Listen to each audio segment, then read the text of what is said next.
El proceso anterior, y debemos decirlo, fracasó, entre otras cosas, porque no supimos escucharnos entre quienes pensábamos distinto. Quiero invitar desde ya al Partido Republicano, que ha obtenido una primera mayoría incuestionable en esta elección, a no cometer el mismo error que cometimos nosotros en su momento. Eso es grave que un presidente diga que cometimos un error. Y tenemos para este segmento al doctor Carlos Sánchez Berzaín, director del Instituto Interamericano por la Democracia, exministro de Defensa de Bolivia, y al doctor Ricardo Israel, abogado y profesor de Relaciones Internacionales y miembro también del Instituto Interamericano por la Democracia. De manera que tenemos una representación excelsa esta noche en el programa.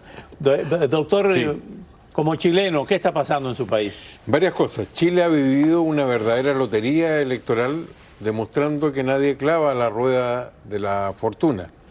En los últimos años, después del tremendo estallido de violencia del año 2019, han habido varias elecciones y cada una de estas ha producido resultados totalmente opuestos a la anterior. Primero, el proceso constitucional anterior fue encabezado por una propuesta muy radical que fue rechazada, y a partir de ese minuto el gobierno se quedó sin programa. Fue rechazada nada menos que por el 62%. Y la clase política chilena cometió un error. Se pusieron de acuerdo desde el Frente Amplio hasta la derecha para seguir adelante cuando la propia Constitución y la reforma que posibilitó esa convención decía que se volvía a lo anterior, y lo anterior era que, al igual que en toda democracia, el Congreso el que hace una reforma. Quienes no conocen las interioridades de la política chilena, ¿quiere esto decir que prefieren la Constitución de Pinochet con las modificaciones que ha tenido y no irse a una aventura? Bueno, ahí hay una cosa que corregir, ¿no? No es la Constitución de Pinochet, es la Constitución de Lagos. Sí. El presidente Lagos, encabezando un gran acuerdo de partidos de izquierda y de centro izquierda, reforma la Constitución. La Constitución de Chile es una Constitución firmada por un presidente democrático. Esta propaganda de decir la Constitución de Pinochet es parte de la narrativa que ha manejado Boric y su grupo para llegar al poder y para justificar todos esos asaltos criminales que se produjeron el año 2019, con los que arrancaron a Piñera el cambio de la estructura del Estado a través de una constitución que la plantearon el año pasado como una constitución plurinacional redactada por la gente de las dictaduras de Bolivia, Venezuela y Cuba, y que, como ha explicado el profesor, fue derrotada por el 62%. Fue derrotada, perdón, sí. Y como no tiene plan de gobierno Boric, y su plan de gobierno es la constituyente, ha ido de nuevo y acaban de darle una paliza porque él no tiene ninguna opinión en la reforma de la Constitución. Este partido republicano es nuevo, ¿no? Es nuevo. Él no es un partido fascista, como se ha dicho, eso es parte de la mentira, es la derecha tradicional. Lo que sí tiene es una defensa total del gobierno militar y de la dictadura de Pinochet. Hubo una elección presidencial en la cual en la primera vuelta ganó Katz y en la segunda ganó Boric y se transformó en el presidente. Lo que pasa es que se miente mucho en las elecciones, así como hay candidatos conservadores que dicen que van a acabar con la delincuencia.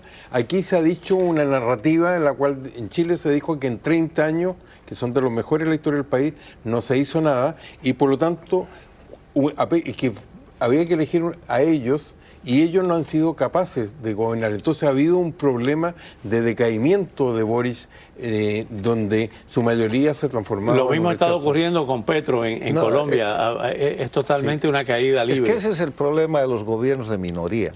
A ver, Boric sale segundo en la primera vuelta y queda con una minoría congresal. Y la segunda vuelta en el sistema presidencialista latinoamericano, Colombia, Perú, Chile, todos estos países, es un desempate por penales, que no cambia nada. Hace un presidente, en este caso hizo presidente a Boric, pero el cuadro del Congreso es totalmente diferente a él. Boric es presidente de minoría, Castillo era presidente de minoría en el Perú, Petro es presidente de minoría en Colombia, Lasso es presidente de minoría en Ecuador y lo están enjuiciando. O sea, no se trata de izquierdas, de derechas, ni de nada. Se trata de que el sistema presidencialista no funciona cuando hay 20 candidatos, 14 candidatos, 12 candidatos en la primera vuelta.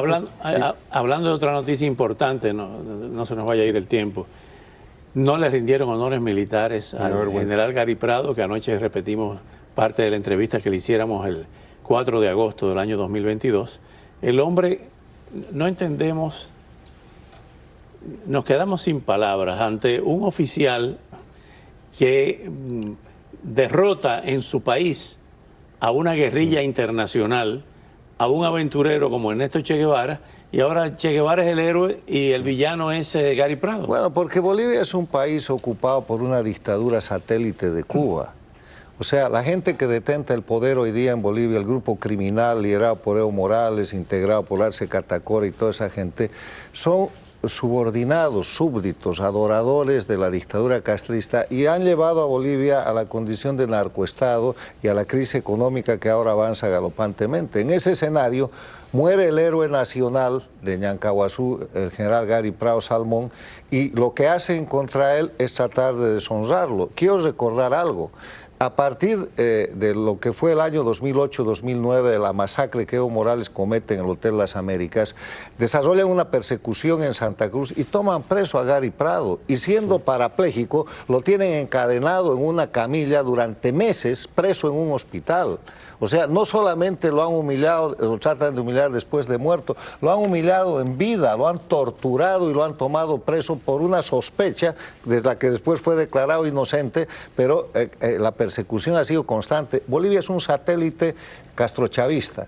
El gobierno de Bolivia ejecuta órdenes y la vergüenza son las Fuerzas Armadas, porque el mando militar ahora es despreciable, responde a la intervención castrista en Bolivia y no al juramento que tienen hecho a la patria. Nos quedan 30 segundos, doctor. Su opinión sobre este tema. Es una vergüenza y un defecto hoy día de la región donde la narrativa se impone sobre los hechos y la emoción sobre la razón, y el caso de Bolivia es encabezado por una persona que le ha hecho profundo daño al país como es Evo Morales, que en lo demás hoy día ha impuesto una narrativa que le dieron un golpe de Estado cuando él renunció al poder. Qué horror. Regresamos de inmediato.